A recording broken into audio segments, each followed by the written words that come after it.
What is going on, viewers of YouTube? Stormtrooper here, guys. My review of the Hot Toys Star Wars The Force Awakens First Order Stormtrooper 1/6 scale movie masterpiece collectible figure. As per usual, I do want to highlight the packaging. It's honestly pretty cool. It's very plain. You do have this black background with sides of very light gray, and you do have the Stormtrooper himself looking pretty badass on the cover in a really cool pose that I have struggled to get him in. It does say Star Wars right here. I do have some dust on it, unfortunately. It does say MMS 317 First Order Stormtrooper 1/6 scale collectible figure. Corners of the box have the Hot Toys logo and the movie masterpiece logo as well. Sides of the box continue that same display of black and gray, and same with the other side. Back of the box says Hot Toys presents movie masterpiece series. It does have the logo and several pieces of information about the figure, including some warning labels. Removing the slipcover, we do have this beautiful piece of art of the Stormtrooper, and it's just so freaking cool. I love the star effects with the shades of purple and pink, and you have the First Order symbol faded in the background there. It's a couple more Hot Toys Stormtroopers there, and does say Star Wars MMS 317 First Order Stormtrooper. And if you remove this little slip piece here, you will see the transparent cover where you would see the figure inside with all his accessories. As for the figure himself, this guy is very, very impressive. I think I made the correct choice picking this Stormtrooper out of all the different variations they made for The Force Awakens. He does not disappoint. An amazing sculpt with plenty of articulation. Let's take a closer look. As for the head sculpt, it's really, really impressive. I absolutely love the design that not only J.J. Abrams took to form the new Stormtrooper, but the initiative Hot Toys took to actually sculpt this in a very pristine way. I love it so much. This is such like a sleek and classy armor. I'm practically obsessed with it. I absolutely love what they did with this.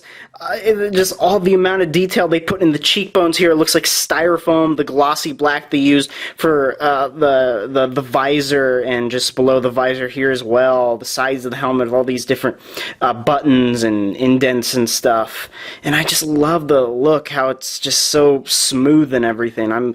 I'm basically drooling over this guy, and I'm gonna remove him off his stand here for a second to give you guys a 360 of the helmet. Just, it's so impressive, and you know, I have no paint smudges on mine. The white is just super reflective and no smudges whatsoever, and it's just looking so freaking beautiful. And you can see he has some I'm not sure what these are, maybe locks or something that hold the helmet in place. I'm really not sure, and I love this little silver bit right here on the chin or the jaw or whatever it is. It's looking absolutely gorgeous. I love this so much! And same goes for the rest of the figure. Really impressive. Love the design choice. Just the amount of detail they put in all these different indents and silver bits up here, the belt and everything. I'm going to give you guys a 360. Just really impressive. I love the material they used for not only the elbows, they're actually down here at the knees and stuff, which I'll get to later in the articulation section. And if you guys are wondering when you're articulating it, if these will bend together and kind of just disform, it might over time. I'm not going to say that it's indestructible, so just be wary of that. And his hand just popped off, but I say just take it easy when you have them in position of holding a gun and everything, just in case. And just the amount of detail they put with this fabric they use behind those pieces, just absolutely gorgeous. Love the indents here with this black piece and everything. This little canister on his back. I don't know if it's removable. I'm not going to test right now, but just the amount of detail they put on this is really nice. And here are the gloves. Put a lot of detail here. I'll remove it. Put a lot of detail in the gloves with all the stitching effects and everything. The leather on the black and everything looks really pretty. Shoulders are on separate joints, so you can see a bit more detail in there with the different forms of fabric and everything. Belt looking really cool. I wish you could have a little bit more play factor here. You can't really, you know, remove anything or put things on, which kind of sucks. Maybe if you came with a bit more accessories. You can see they did a wonderful job sculpting all these different pockets and patches and everything. Just, it's really cool. It's very Stormtrooper-esque, and his butt, you know, it can shift around for more articulation. And you know what really bothers me about the belt, actually, which again looks really pretty, everything's indented and stuff, is this little crease right here that's open where it looks like it was glued on. It's kind of annoying. It's not too big of a deal, but just saying it. And again, the material they used for the pieces where the armor isn't is really, really nice. You can mistake this guy for a statue sometimes. This is how nice it is. Even when you're folding it to articulating it, it doesn't really fold too much. It's just really nice, and it really doesn't hinder the articulation too much. This little piece where the gun holster, or where the gun would holster, it's on a magnet, which I'll get into later. The indent they use for where the armor clips together with the clip itself, really pretty. Like I said, the knees are on that same, using that same material when you articulate them. You can see it bends together, so again, don't leave it like this for long periods of time so that it could stay fluid. Again, with the indent, with the clips and everything looking really great, at the ankles especially. The feet are actually made of, or at least are similar to the material that the gloves are made out of, a very rubbery type of material, very bendable. I wish they were plastic, to be honest. I mean, it sticks to the stand a little bit better than plastic would, I will admit. Just giving you some warning labels down there and stuff. The detail is great. I love the stitching effects they use around the boot and stuff, but again, I just wish it was plastic. As for articulation, this guy has a ton, and the rubbery parts in that material they used for the non-armor pieces does not hinder it, believe me. So, the head can go far up this much, down that much, side to side, can pretty much do a 360, although I don't recommend it, and can wobble all the way around. The shoulder pieces are on separate joints. They're very fragile, so, don't stress them. So with the material, this leathery type of material, and these kind of tube-like pieces, it doesn't hinder it too much. So they all just form together and go far this much, back that much, in and out. It does have a separate kind of shoulder joint as well. The elbows are on, I believe, yeah, it's a double jointed elbow. Again, don't leave it like this for long periods of time. The gauntlet, or forearm gauntlet, can rotate slightly. His hands can rotate fully as well as go forward and back. His waist can move forward that much, back that much, side to side, left and right, however you want. It's a little bit difficult. It takes a lot of stress. Just don't break it. The belt actually can just rotate a little bit. It can be manipulated for when you want to articulate the legs or just put them in dynamic poses. The legs can go forward that much, back that much, can almost do the splits. I don't recommend, stretching it out.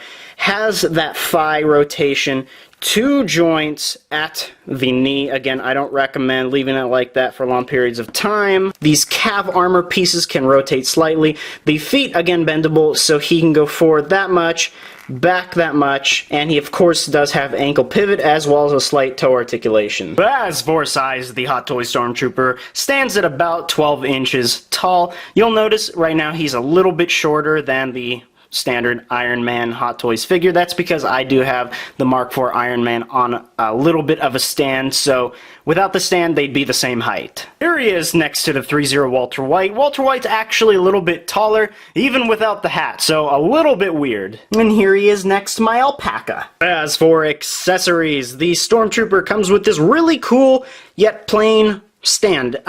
It's a cradle stand, so it does hold his crotch pretty well, even with all that armor in the way. You do have the First Order symbol right there on the stand, very glossy and reflective, and does say Star Wars First Order Stormtrooper. Comes with a pair of fisted hands with great detail, love the stitching effects, and the leather effects as well. Comes with a pair of blaster holding hands, love the detail, again, like the stitching effects and the overall design. He, of course, comes with a gesturing hand, the one where he's like, halt, or whatever.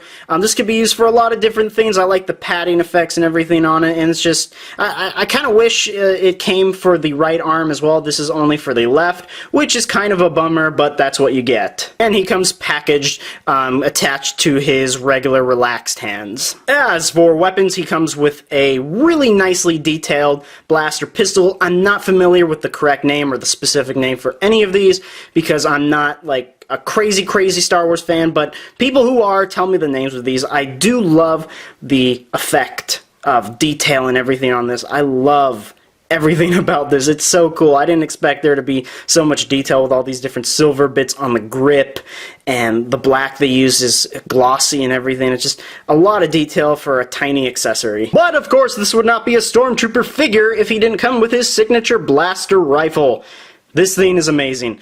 The cool thing about this is not only the amount of detail they put with all these different silver bits and the scope and everything, and just the overall paint job, it's this. It's like a little grip or a tripod thingy. I'm not exactly sure what it is, but it's an effect, and it is weirdly distracting me at the moment. An instruction manual, which we don't care about, and a pair of wrist pegs in case you break them. Seriously though, read through this, I had to read through it. Now, the really cool feature about this Stormtrooper figure is not his crotch, which you see on the screen, it's the magnet effect that you have for the holster. So, both the blasters I just showed you do have magnets on either side, so what you do is you find his holster right here on his right thigh, and you just rest it on. And it holds really nicely. It's a very strong magnet, so it's not going anywhere, and you can do the same with the other one as well. Just adjust it properly, and it'll look really nice, and it will stay on, so I wish, like, all figures did this. This is such a cool feature. And in case people are wondering, he can hold the weapons very nicely. I'm just going to remove this hand because it falls off easily. And it just fits really snugly on. It looks like he's actually grabbing it. I know some Hot Toys figures just, like, hold it just, like, very loosely, but it looks really nice. So, overall, this is a must-have if you are a Star Wars fan. I practically went out and bought this figure, like, 2 minutes after I saw Star Wars The Force Awakens. It is probably my preferred armor over the original Stormtroopers. People are gonna hate my guts for that, but it's true. I love just the overall design with the sleek effects, and it's just such a beautiful piece. And with that said, people, if you did enjoy this video, please like, subscribe, comment. Check out my site at sunspotreviews.com, and I will see you guys in my next video.